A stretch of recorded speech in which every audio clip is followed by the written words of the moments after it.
Obtain the mesh file and also the full training movie by purchasing this product. In this project, we will simulate the condition of a COVID-19 patient breathing in an operating room in a hospital. The problem simulates the airflow from a patient's mouth in a hospital room. In fact, in the present case, a special hospital room has been designed that is equipped with ventilation and air conditioning systems. On the other hand, the patient receives oxygen and exhales carbon dioxide every time he inhales and exhales. The main purpose of this simulation process is to allow fresh air to flow continuously into the interior of the room, rather than to expel polluted air from the patient's mouth to the environment. Ventilation systems and air conditioners are designed on the ceiling and floor of the room, are responsible for circulating fresh air inside the room and directing it from the side pores to the outside environment. In this project, we will simulate a storage tank containing PCM, i.e. phase-changing material. The present model is three-dimensional and is drawn using design modeler software. The model consists of a cubic room and a hospital bed and a patient. Also, 6 circular holes are considered as fresh air inlet flow and 5 rectangular holes are considered as flow outlet sections in the side walls of the room.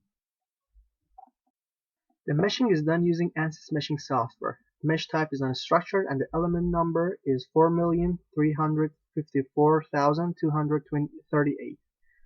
Also, it should be noted that meshing is smaller in the areas adjacent to the internal borders and has higher accuracy. By clicking on the Check dialog box, you will see that in the Console tab, the Fluent software will start to check your mesh and geometry for any errors. In the appeared window, by clicking on Energy equation, we enable this equation since we want to know the temperature distribution inside the operating room. After double-clicking on the discrete phase model, a new window will appear. In the appear window, you can see that under the particle treatment section, you can see that unsteady particle tracking has been activated, and maximum number of steps for tracking particle has been set to 500, which means that the software will track each particle for 500 time steps. In order to define different particle injection, you have to click on the injection button and a new window will appear. In the appear window, you can see that the injection name is set to be CO2 and the injection type is changed to surface. And in the release from surface, we have chosen mouth.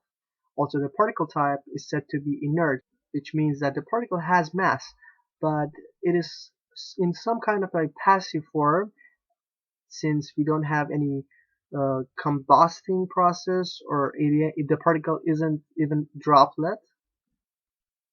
Also, the material for this type of injection is set to be carbon dioxide, and in the point properties section you can change the properties of these particles and injection.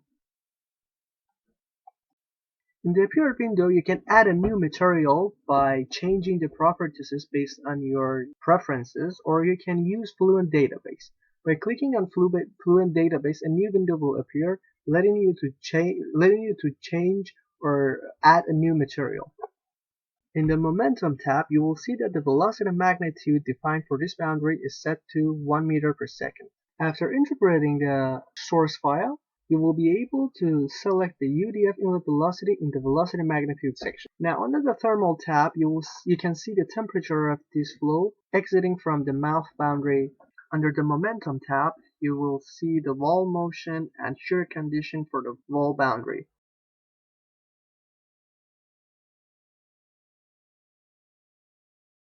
There are two ways to check that your simulation process have reached convergence.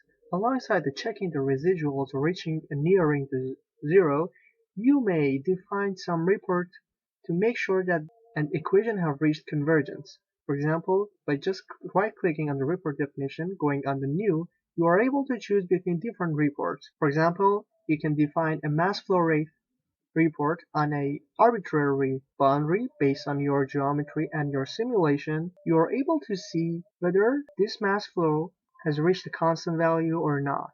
If yes, it may be a sign that your simulation has reached convergence, but the residual must be checked as well.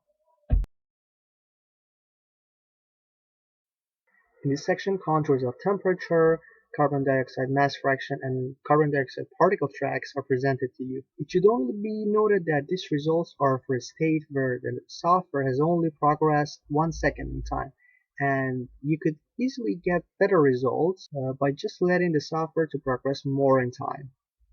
Now, in the temperature contour presented to you in this slide, you can easily see the temperature distribution inside the operating room. As you can obviously see, the temperature near the patient's mouth is more than the surrounding temperature. Now, by clicking and selecting different variables, you will be able to extract different contours of different variables. For example, in the contour of mass fraction of carbon dioxide, you can easily see the mass fraction of carbon dioxide distribution near the patient's mouth. In this slide, you can see the carbon dioxide particles exiting from patient's mouth. Now you can easily see how particles move toward the exit and not spread inside the room.